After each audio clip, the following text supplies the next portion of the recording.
Hello friends, स्वागत है हमारे यूट्यूब चैनल स्टैंड बीपीएससी में। आज जैसे कि एक बहुत ही इम्पोर्टेंट पॉइंट है अस्थाई बंदोबस्त। ठीक है, हम लोग उसके बारे में जानेंगे अस्थाई बंदोबस्त क्या था। ठीक है, अस्थाई बंदोबस्त प्रत्येक एग्जाम में पूछा जाता है। हालांकि जो जितने भी पीसीएस एग्जाम है उसमें पूछे जाते हैं, यानी भारत में जितने स्टेट पीसीएस है उसमें ये बहुत ही इम्पोर्टेंट है। ठीक है, उसी में नहीं, खासकर जितने भी एग्ज़ाम होते हैं उसमें इसका बहुत ही अहम रोल है। ठीक है, तो मतलब हम लोग फुल एनालिसिस के साथ देखेंगे कि ये क्या था। ठीक है, इसमें हम लोग आज जानते हैं अस्थाई बंदोबस्त। ठीक है, क्या था? देखिए, अस्थाई बंदोबस्त क्या किया गया लॉर्ड कॉर्नवालिस के द्वारा 1793 में। ठीक है, 1793 में इसे लागू किया गया। किसके द्वारा? कॉर्नवालिस के द्वारा। कॉर्नवालिस, ठीक है, लागू किया गया।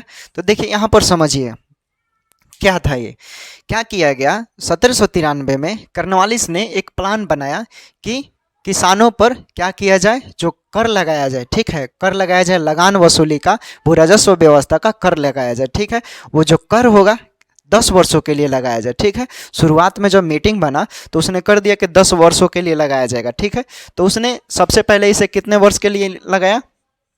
10 वर्षों के लिए कॉर्नवालिस ने इसे शुरुआती कर दिया। ठीक है, और इसमें क्या किया गया, जब 10 वर्षों के लिए लगाया गया तो उसने बोला कॉर्नवालिस ने कि ये जो कर व्यवस्था है, ठीक है, ये जो कर व्यवस्था है वसूलने के लिए 10 वर्षों के लिए ये बहुत ही कम समय है। ठीक है, क्या है? बहुत ही कम समय है।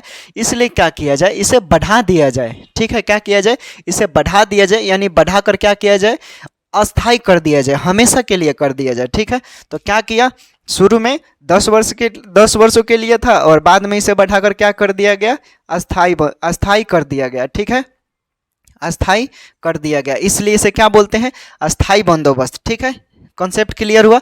अस्थाई बंदोबस्त है। क्यों कहा जाता है? शुरू में यह 10 वर्षों के लिए था। ठीक है, बाद में कॉर्नवालिस ने कहा कि जो ये लगान वसूलने के लिए जो सीमित समय है 10 वर्ष, ये काफ़ी अल्प समय है, इसलिए इसे अस्थाई कर देना चाहिए। ठीक है, उसने मीटिंग बुलाई और बात विमर्श किया आपस में, सभी टीमों के जो समिति थी उसके द्वारा, और उसने कहा कि इसको अस्थाई कर दिया जाए, तो उसने अस्थाई कर दिया। ठीक है, इसलिए इसे अस्थाई बंदोबस्त कहते हैं। ठीक है, अब इसमें क्या था कि देखिए, इसमें जो लगान वसूलने का जो सीमा था, जो कनेक्शन था, वो किसके किसके बीच था? वो जमींदार और सरकार के बीच था। ठीक है, यानी कनेक्शन जो था वो जमींदार और किसके बीच?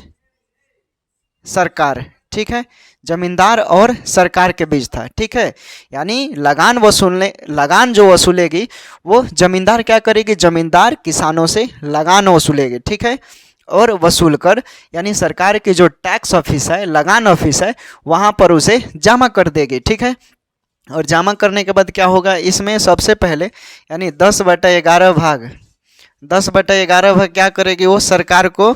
जमींदार क्या करेंगे? सरकार से क्या करेंगे? लगान वसूलेंगे, और लगान वसूल कर क्या करेंगे? जो सरकार की ऑफिस है वहाँ पर पहुँचाएंगे, और पहुँचाने के बाद सरकार इसमें से क्या करती थी?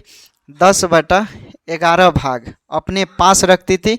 और ठीक है, यानी 11 में से 10 हिस्से सरकार के पास जाता था, और 11 में से 1 हिस्से किसके पास जाता था? जमींदार के पास। ठीक है, लेकिन देखिए यहाँ पर एक प्रॉब्लम ये होता है कि सबसे बड़ी आलोचना इसकी क्या है? अस्थाई बंदोबस्त जो कॉर्नवालिस ने लागू किया, उसकी सबसे बड़ी आलोचना यह है कि इसने क्या किया?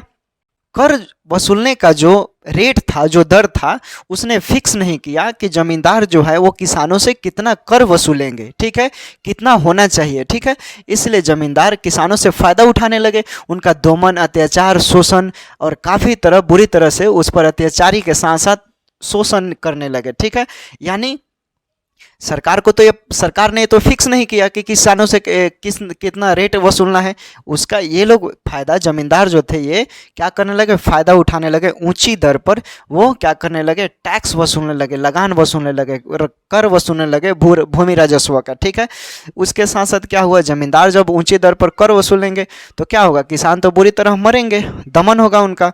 तो 93 में ही क्या आता है? विनिमय 14 विनिमय 14 का एक नियम आता है, ठीक है। इस नियम में ये बताया गया, सरकार को क्या हुआ, सरकार के पास एक अधिकार मिला कि जो जमींदार है वो किसानों से ऊंची दर पर रेट वसूल रहे हैं, लगान वसूल रहे हैं, उन पर क्या किया जाएगा कि उनकी जो संपत्ति है उन्हें जब्त कर लिया जाए, ठीक है, उन्हें जब्त कर लिया जाए, ठीक है। तो आप याद रखेंगे, क्वेश्चन पूछा हुआ है, ठीक है, एमपीपीसीएस में कि विनिमय नियम 14 कब लाया गया, तो आप क्या बोलेंगे, 1793, ठीक है, याद रखेंगे, बहुत इंपॉर्टेंट है। यानी इसमें क्या हुआ विनिमय 14 में, यानी कि सरकार के पास अधिकार मिला कि जो जमींदार हैं उनकी संपत्ति को वो जब्त कर ले, ठीक है, उनकी संपत्ति जब्त कर ले। और एक साल बाद, यानी एक साल बाद ही 1794 में क्या आता है, सूर्यास्त का नियम आता है, ठीक है। सूर्यास्त का नियम बोले तो इसमें ये था, क्वेश्चन पूछेगा, हाँ क्वेश्चन पूछा भी हुआ है एक, इसमें छत्तीसगढ़ पीसीएस में, याद रखेंगे छत्तीसगढ़ पीसीएस में, ठीक है, छत्तीसगढ़ पीसीएस, हाँ ये क्वेश्चन पूछा हुआ है, आप देख लीजिएगा, घटना चक्र बनाएंगे तो, ठीक है। सूर्यास्त नियम कब लाया गया, 1794 में, ठीक है। विनिमय नियम कब लाया गया, विनिमय 14 1793 में, ठीक है। तो इसमें क्या था कि सूर्यास्त नियम है, यानी कोई भी व्यक्ति, ठीक है, एक निश्चित समय अंतराल में उसे कर देना पड़ेगा, ठीक है। यानी सिंपल भाषा में बोले तो यानी सूर्य जो उगता है, ठीक है, जो ढलता है, यानी ढलने से पहले अगर कोई लगान नहीं देता है, सही समय पर सूर्यास्त होने से पहले अगर वो लगान नहीं देता है तो क्या होगा, उसकी संपत्ति को जब्त कर और नीलाम कर दिया जाएगा, ठीक है, सरेआम बाजारों में नीलाम कर दिया जाएगा। और इस तरह जिसका संपत्ति होगा वो क्या होगा, वो बेघर हो जाएगा, ठीक है। तो ये नियम लाया गया था, ठीक है। देखिए एक बार फिर से रिकॉलिंग करते हैं, अस्थाई बंदोबस्त कर्नवालिस ने क्या किया, 1793 में लाया, ठीक है, वो 1793 में लाया। शुरू में क्या था, ये 10 वर्षों के लिए था, ठीक है, लेकिन कर्नवालिस को ऐसा लगा, जब उसे बेनिफिट होने लगा तो क्या किया, उसने इसे मीटिंग बुलाई और उस योजना के तहत बोला कि ये जो अस्थाई बंदोबस्त है 10 वर्षों के लिए शुरू में किया गया था, ये काफ़ी अल्प समय है, इसलिए क्या किया जाए, इसे अस्थाई कर दिया जाए। इसलिए इसे अस्थाई बंदोबस्त कहा जाता है, क्योंकि उसने इसे अस्थाई कर दिया, हमेशा के लिए कर दिया, ठीक है। शुरुआत में 10 वर्ष के लिए था, बाद में अस्थाई किया, इसलिए अस्थाई बंदोबस्त कहते हैं, ठीक है। और ये जो कनेक्शन था लगान का वसूली, वो जमींदार और सरकार के बीच था, ठीक है। जमींदार क्या करते थे, किसानों से वसूलते थे, और वो क्या करते थे, सरकार को देते थे, जिसमें 11 में से 10/11 हिस्सा वसूलते थे वो, ठीक है। तो क्या होता था, 11 हिस्सा में से 10 हिस्सा क्या करते थे, वो सरकार अपने पास रखती थी, और 11 हिस्से में से एक हिस्सा जमींदार रखते थे। लेकिन सरकार की सबसे बड़ी आलोचना यह है यहाँ पर कि सरकार ने रेट फिक्स नहीं किया कि कितना लगान वसूलने का रेट होना चाहिए, ठीक है, कितना % वसूला जाए, ठीक है, वो नहीं था। इसलिए जमींदार क्या किए, किसानों से मनमानी ढंग से ऊंची दर पर वो लगान वसूलने लगे, ठीक है। फिर 1793 में विनिमय 14 की एक नियम आती है, और इस नियम में यह बताया गया कि, ठीक है, वो सरकार को अधिकार, संपत्ति को जब्त करने का अधिकार मिला, और अधिकार कर वो क्या करेंगे, उसकी नीलामी करेंगे, ठीक है। फिर क्या हुआ, एक साल बाद ही 1794 में एक नियम आती है, ठीक है, एक नियम आता है सूर्यास्त का नियम, ठीक है। उसमें क्या किया गया कि निश्चित समय अंतराल पर कर देना होगा, ठीक है। अगर आप लगान निश्चित समय अंतराल पर नहीं देते हैं तो क्या होगा, आपकी संपत्ति को जब्त किया जाएगा और उसे नीलाम कर दिया जाएगा, ठीक है। देखिए एक क्वेश्चन पूछता है कि अस्थाई बंदोबस्त कौन कौन से क्षेत्रों में था, पूर्वी बंगाल, ठीक है, पूर्वी बंगाल, बनारस, ठीक है, बिहार बंगाल उड़ीसा बोलेंगे सीधा, बिहार बंगाल उड़ीसा, उत्तरी कर्नाटक, ठीक है, बिहार बंगाल उड़ीसा, बनारस और उत्तरी कर्नाटक में अस्थाई बंदोबस्त क्षेत्र ये फैला हुआ था, ठीक है। तो उम्मीद करते हैं आप बेहतर रूप से समझ गए होंगे, ठीक है। कहाँ कहाँ तक लिख देते हैं, पूर्वी क्षेत्र या पूर्वी बंगाल भी बोल सकते हैं, ठीक है, बिहार, उड़ीसा, उसके बाद बनारस, और क्या था, उत्तरी कर्नाटक, उत्तरी